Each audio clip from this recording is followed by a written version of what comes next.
अस्सलाम वालेकुम, मैं हूँ Sadia Uzair. Welcome back to Sadia Uzair's kitchen. तो आज मैं आपके साथ शेयर करने जा रही हूँ कोफ्तों की रेसिपी। साथ ही साथ कुछ टिप्स भी शेयर करूँगी जिसकी वजह से न सिर्फ कोफ्ते टेस्ट में बहुत अच्छे बनेंगे बल्कि बहुत ही सॉफ्ट और नरम मुलायम भी होंगे। तो चलिए स्टार्ट करेंगे आज की हमारी ये कोफ्तों की रेसिपी। बिस्मिल्लाहिर्रहमानिर्रहीम। तो सबसे पहले हम कोफ्ते तैयार करेंगे।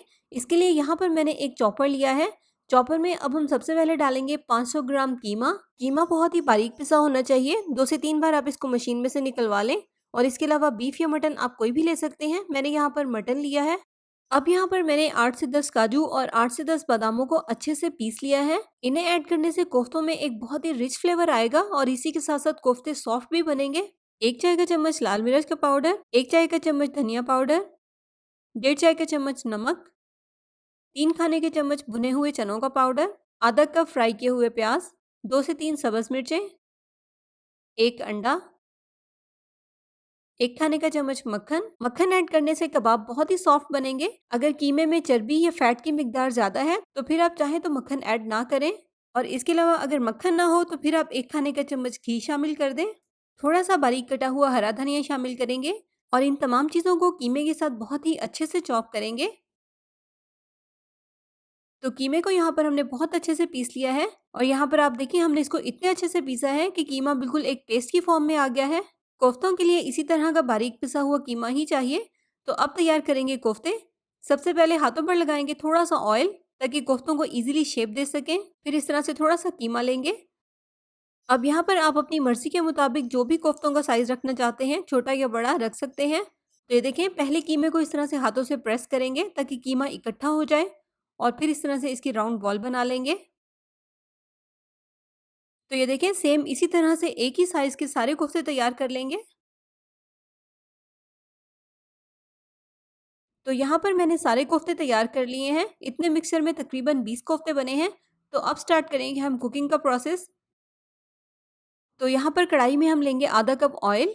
ऑयल या घी आप अपनी मर्जी के मुताबिक कोई भी ले सकते हैं।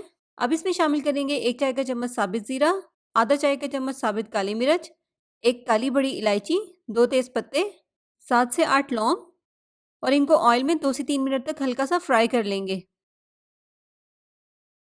साबित गरम मसालों को फ्राई करने के बाद एक बड़े साइज के प्याज को इस तरह से पीस कर शामिल करेंगे। प्याज को पीस कर ऐड करने से ग्रेवी बहुत ही स्मूथ बनती है। और इसी के साथ इसमें शामिल करेंगे 2 खाने का चम्मच अदरक लहसुन का पेस्ट। अब इन दोनों को हल्का गुलाबी होने तक ऑयल में फ्राई कर लेंगे ताकि लहसुन और प्याज की रॉ स्मेल भी खत्म हो जाए और वो अच्छे से फ्राई भी हो जाए। लहसुन और प्याज को फ्राई करने के बाद अब इसमें शामिल करेंगे एक बड़े साइज का टमाटर और टमाटर को भी ब्लेंड करके शामिल करेंगे और इसके अलावा इसमें शामिल करेंगे 1 कप दही। एक बार इसको मिक्स कर लेंगे और मिक्स करने के बाद इसमें अब हम स्पाइसेस शामिल करेंगे। 1 चाय का चम्मच हल्दी पाउडर, 1 चाय का चम्मच लाल मिर्च का पाउडर, आधा चाय का चम्मच जीरा पाउडर, आधा चाय का चम्मच गरम मसाला पाउडर, 1 चाय का चम्मच धनिया पाउडर और नमक इसमें शामिल करेंगे हस्ब जायका। कोफ्तों में भी नमक शामिल है तो इसलिए इसमें हम बहुत एहतियात के साथ नमक शामिल करेंगे। एक बार मिक्स कर लेंगे। तो 1 चाय का चम्मच हम इसमें कश्मीरी मिर्च का पाउडर भी शामिल करेंगे ताकि कोफ्तों में एक अच्छा सा कलर आए। आप चाहे तो इसको स्किप भी कर सकते हैं। तो अब इन सारे स्पाइसेस के साथ मसाले की अच्छे से भुनाई करेंगे 4 से 5 मिनट तक ताकि स्पाइसेस का कच्चापन भी खत्म हो जाए। तो यहाँ पर हमने 3-4 मिनट तक मसाले को बहुत अच्छे से भून लिया है। अब इसमें हम शामिल करेंगे कोफ्ते जो हमने तैयार किए थे। अब यहाँ पर आप चाहें तो कोफ्तों को फ्राई करके भी शामिल कर सकते हैं, लेकिन बिना फ्राई किए कोफ्ते शामिल करने से ग्रेवी में भी कोफ्तों का फ्लेवर आ जाता है जो कि बहुत ही अच्छा लगता है। और कोफ्ते शामिल करने के बाद अभी हम इसमें बिल्कुल भी चम्मच नहीं चलाएंगे क्योंकि ये बहुत ही सॉफ्ट हैं, टूट भी सकते हैं। बस अब यहाँ पर हम इसको कवर कर देंगे और फ्लेम को इसके नीचे बिल्कुल हल्का कर देंगे। हल्की आंच पर 10 से 12 मिनट तक इसको बिना चम्मच चलाए पकने देंगे ताकि कोफ्ते पककर थोड़े से सेटल हो जाएं। तो यहाँ पर कोफ्तों को पकते हुए 10 से 12 मिनट हो गए हैं।